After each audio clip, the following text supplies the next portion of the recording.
Good morning student. मैं तंजीम sir आज अपने फिजिक्स कॉन्सेप्ट क्लास में व्हीटस्टोन सेतु के नियम को समझाने के लिए आया हूँ।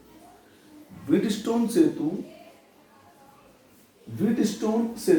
सेतु शब्द एक ब्रिज का अनुवाद है और ब्रिज का मतलब होता है, ठीक है, किसी चीज को सावधानी पूर्वक एक सिरे से दूसरे सिरे तक बिना क्षति के ले जाना। एक सिरे से दूसरे सिरे तक, जैसे ए से बी तक हमें धारा को लेके आना है, तो I1 धारा ए से बी तक आए तो यहां नीचे तार में ना जाए।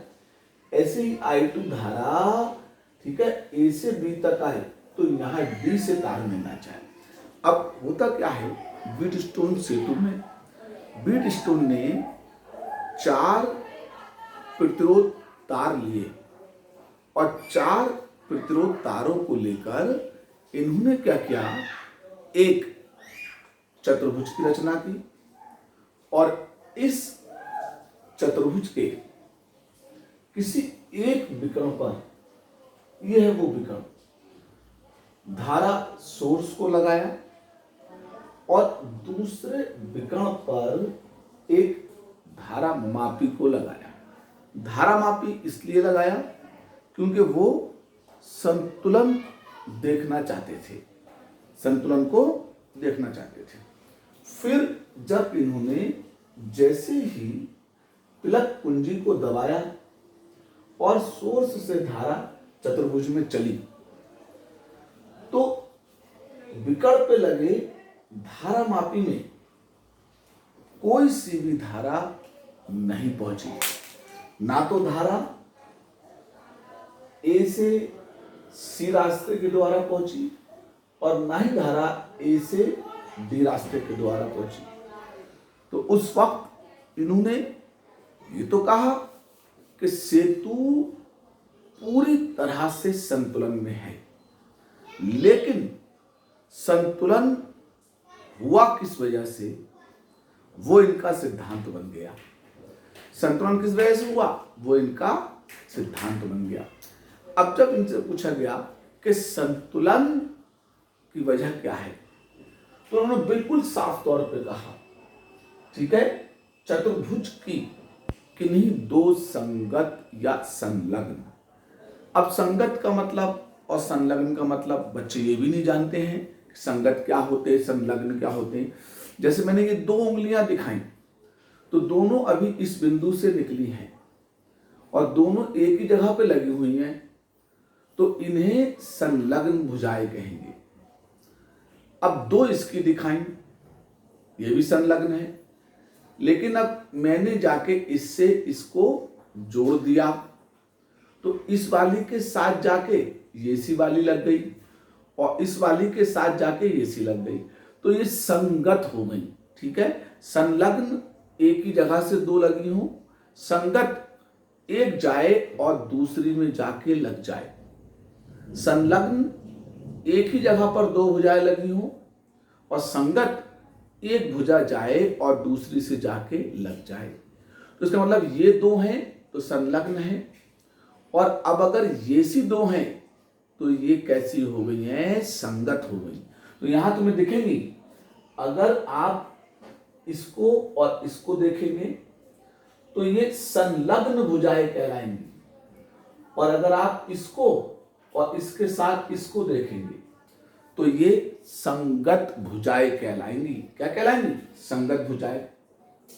तो साहब क्या हुआ कि जब इनसे पूछा कि यार इसका सिद्धांत क्या बना भाई, इसका प्रिंसिपल क्या है, तो उन्होंने बड़े स्पष्ट तौर पे बताया कि इस धारा मापी में धारा इस वजह से नहीं गई क्योंकि चतुर्भुज की किन्हीं 2 संलग्न, इस पर या संगत इस पर या इस पर, तो किन्हीं 2 संलग्न या संगत भुजाओं पर लगे प्रतिरोधों का अनुपात शेष 2 संगत या संलग्न भुजाओं पर लगे प्रतिरोधों के अनुपात के बराबर होता है। इस वजह से इस विकर्ण पे लगे धारा मापी में कोई सी धारा नहीं जाती है। खैर, जब ये बात हो गई तो इनका सिद्धांत हो गया। अब बारी थी इस सिद्धांत की स्थापना की, इस सिद्धांत की काय की स्थापना की। तो इसकी स्थापना के लिए किरचॉफ के वोल्टेज लॉ को लिया, केवीएल को। तो किरचॉफ के नियम की सहायता से व्हीटस्टोन सेतु के नियम की जब स्थापना की तो फिर क्या किया हमने, दो पाश का मतलब इलेक्ट्रिक सर्किट होते हैं और उनमें विद्युत धारा चल रही हो। पाश का मतलब ठीक है विद्युत परिपथ होते हैं और उनमें क्या चल रही हो, विद्युत धारा चल रही हो। तो दो पाश बने, एक ये बना ए सी डी और ए, दूसरा ये बना बी सी डी और बी, दो बने हैं। इस पे मैंने एक और दो जो लिखा है और उस पे जो आप देखते होंगे कि आंख के ऊपर आईब्रो की तरह निशान लगा दिए हैं, आंख के ऊपर आईब्रो की तरह क्या लगा दिए हैं, निशान लगा दिए हैं। तो आंख के ऊपर आईब्रो पे निशान लगाने का मतलब है क्या मैं धारा मेरी दिशा में चल रही है या मेरी विपरीत दिशा में चल रही है। अगर मेरी दिशा में चलेगी तो मैं उसे प्लस का लगाऊंगा और मेरे विपरीत दिशा में चलेगी तो फिर मैं उसे क्या करूंगा, माइनस का लगाऊंगा। चलिए खैर, अब इन बातों को हम आगे बढ़ाते हैं। तो ये केवीएल नियम है, किरचॉफ के नियम से व्हीटस्टोन सेतु के नियम की स्थापना, जिसमें ठीक है summation sign I R equal summation sign E होता है। ई उस पाश के अंदर लगे हुए सेल का विद्युत वाहक बल होता है और आई आर उस में बहने वाली धारा और उसके संगत लगे प्रतिरोधों के गुणनों का बीजगणितीय योग होता है। अब हमें क्या करना था, बंद पाश जब हम ए सी डी ए में पहुंचे तो आप जरा ध्यान से देखिए, ठीक है, कि इसके अंदर I1 के साथ P लगा है तो I1 P की गुणा की तो I1 P पे ये निशान देखें और इसको देखें, ऐसा लगेगा कि हम इसके साथ चल रहे हैं। लेकिन जब हम बंद करने के लिए D से A की तरफ आएंगे तो हम ऐसे करके घूमेंगे और धारा ऐसे चल रही है, हम इस तरह से घूमेंगे और धारा ऐसे चल रही है। इसका मतलब हमारे चलने की और धारा के चलने की विपरीत दिशा है। तो फिर हमने क्या किया, माइनस का निशान लगाया और वो I2R के साथ लिखा। अब इसका इस पाश के अंदर कोई सेल लगी है, नहीं लगी है ना, तो इसलिए उसका विद्युत वाहक बल 0 हो गया। तो फिर I1P बराबर I2R के हो जाएगा। एक समीकरण ये बना लिया।